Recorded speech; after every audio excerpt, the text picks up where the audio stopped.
Leaving is rarely dramatic. It doesn't require strength, it requires loss. And most people don't fear pain, they fear uncertainty, so they stay. This story is inspired by real events. Names have been changed, some details simplified. What matters isn't why he stayed, it's that he knew he should have left. Ryan knew early, not because of shouting, not because of betrayal, not because of something obvious. It was quieter than that. The silence between conversations, the way laughter felt forced, the way relief came when she left the room. You don't always know when something ends, but you know when it stops feeling alive. Emma wasn't cruel. That made it worse. She was stable, predictable, kind in a structured way. They had history, years together, shared rent, shared friends, shared routines. Leaving would mean dismantling an entire life. So Ryan didn't. The first time he almost left, it was small, a late-night conversation. He said, "I don't think we're the same anymore," she cried. Not dramatically, just quietly, and he felt something heavy in his chest. Not love, responsibility. He apologized. That was the first time he stayed. Comfort is dangerous. It disguises itself as stability. Ryan convinced himself. No relationship is perfect. Long-term love is supposed to feel calm. Excitement fades. He replaced instinct with logic, because logic is easier to defend. Months became years. The relationship didn't collapse. It flattened. No fights, no passion, no growth, just coexistence. Two people sharing space without sharing direction. At work, Ryan met someone new. Not an affair, not temptation, just contrast. Someone curious, ambitious, alive. Conversations that felt electric. He didn't pursue it, but he felt it. And that feeling exposed something terrifying. He wasn't tired, he was stuck. Leaving meant explaining to friends, dividing belongings, hurting someone who hadn't done anything wrong, starting over at 34. Fear doesn't shout. It whispers practical concerns. What if you regret it? What if you end up alone? What if this is as good as it gets? So he stayed again. Over time, he began resenting Emma. Not for what she did, for what he refused to do. Every dinner felt heavier. Every shared plan felt dishonest. Because he was acting, playing the role of someone committed, while internally detaching. One evening, Emma asked, "Are you happy?" He froze. There it was, the exit, the clean one. All he had to do was tell the truth. Instead, he said, "I'm just stressed." She nodded, relieved. He felt something collapse inside him. That was the moment he realized he wasn't protecting her.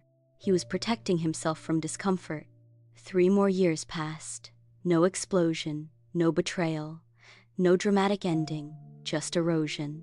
Ryan stopped imagining alternate futures. Because imagining them hurt, he adjusted his expectations downward. That's how people survive their own fear. Emma eventually sensed it. Distance, politeness, emotional absence. When she finally ended it, it wasn't angry. It was exhausted. She said, "I think you left a long time ago," and she was right. Ryan sat alone in the apartment they once shared.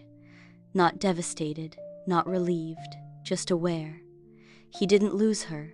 He lost years. Years he could have used differently. Years he chose not to change. Fear didn't trap him. He cooperated with it. He told himself stories. He justified comfort. He mistook stability for happiness. He wasn't loyal. He was afraid. The scariest part wasn't being alone. It was realizing that nothing had forced him to stay. No abuse, no manipulation, no dependency, just uncertainty. And he chose predictability over possibility. Some people don't ruin their lives with mistakes. They ruin them with hesitation. And by the time they gather the courage to leave, there's nothing left to save. Envy doesn't look like hatred. It looks like admiration. It looks like applause. It looks like being happy for someone, while hoping, quietly, that they fail. This story is inspired by real events. Names have been changed, some details simplified. What matters is not what he did, it's that he never admitted it. There were two brothers. Adrian was the older one, responsible, careful, reliable. Lucas was younger, brilliant, effortless, magnetic. Teachers loved Lucas. Friends followed him. Opportunities found him. Adrian worked harder. Lucas shined naturally. No one compared them out loud. But everyone saw it. At family dinners, their mother would say, "Lucas has so much potential." And then look at Adrian and say, "You're so dependable." Dependable. It sounded like praise. It felt like limitation. Years passed. They remained close. Or at least, they appeared to be. Lucas pursued a startup idea. Risky, ambitious, bold. Adrian chose stability. Corporate job, steady income, predictable growth. He told himself he preferred certainty. But every time Lucas spoke about his vision, something tightened in his chest. A major investor showed interest in Lucas's project. Life-changing money. But there was a condition. They needed financial projections reviewed. Lucas trusted Adrian. "Can you look at this? I just need your honest opinion." Miliasam. Honest.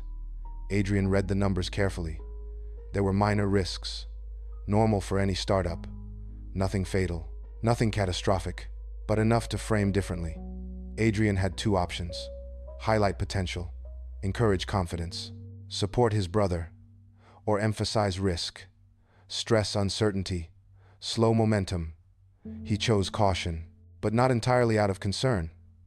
He focused on worst-case scenarios, overstated instability, suggested delay. Maybe it's not the right time. Lucas listened, because he trusted him. The investor pulled back, said the projections felt unstable. Lucas was disappointed, but calm. "I guess it wasn't meant to be." Adrian nodded, comforting him, feeling something he didn't expect: relief. Months passed. The startup never recovered momentum. Lucas found a regular job. Less risk, less fire in his voice. At family gatherings, the conversations shifted. No more big plans. No more excitement. Just updates. Adrian told himself he protected him. Protected him from failure, from financial disaster, from stress. But late at night, he replayed the projections. They weren't that risky, not enough to justify what he did. He hadn't lied. He had curated the truth. Years later, Adrian was successful, stable, respected, comfortable. Lucas was fine. Not unhappy, just smaller, less ambitious, less bright. One evening, Lucas said casually, "I sometimes wonder what would have happened if I pushed harder." Adrian didn't respond, because he knew. He didn't sabotage out of hatred. He sabotaged out of comparison, out of years of quiet measurement, out of being the dependable one, out of never being the brilliant one. He didn't destroy his brother. He adjusted his trajectory, slightly, just enough. Some betrayals aren't loud.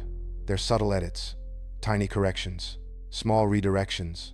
And the worst part? He still calls himself a good brother, because technically, he never lied. Some people are unlucky, or at least, that's what they tell themselves. Different cities, different jobs, different relationships. Same outcome. At some point, it stops being coincidence. This story is inspired by real events. Names have been changed. Some details simplified. What matters isn't what happened to him. It's what he finally understood. Nathan believed he was misunderstood. In school, he was too intense. In relationships, he was too demanding. At work, he was too difficult. Different environments, same feedback. He didn't see a pattern. He saw incompetence around him. Every relationship ended the same way. At first, he was attentive, charismatic, deep. Then something shifted. He became critical, observant, hyper-aware of flaws. He called it standards. They called it control. 3 companies in 7 years. Each time, the narrative was identical. They don't appreciate competence. They're threatened by me. They lack vision.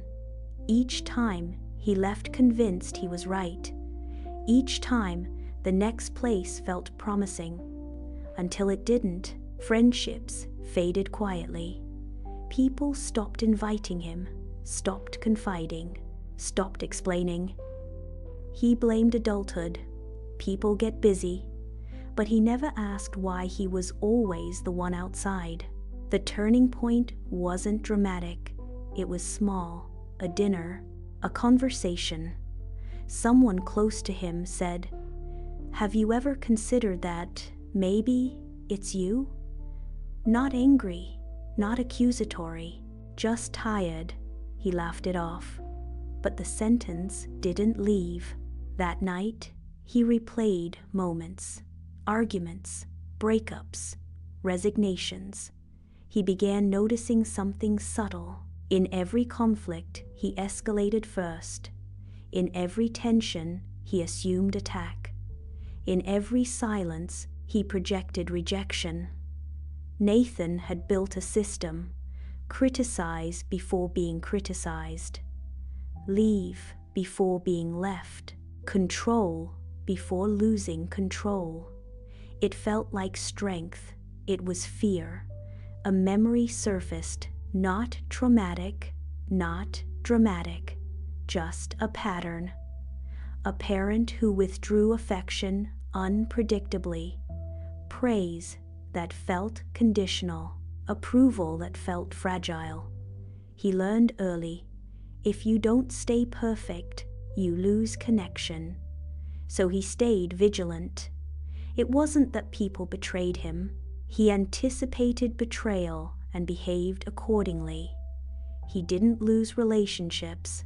He created environments where they couldn't survive. Nathan didn't hate people. He feared dependency. He feared vulnerability. He feared being exposed as flawed. So he dismantled anything that got too close. Years later, he found himself alone, not dramatically abandoned, just disconnected. No enemies, no deep allies, just distance. He finally understood something that terrified him more than rejection. There was no villain in his story, no toxic ex, no jealous boss, no fake friend. There was a pattern, and the common element was him. Some people spend their entire lives escaping the same problem because the problem travels with them. And the hardest thing to accept is that sometimes you are not the victim. You are the pattern.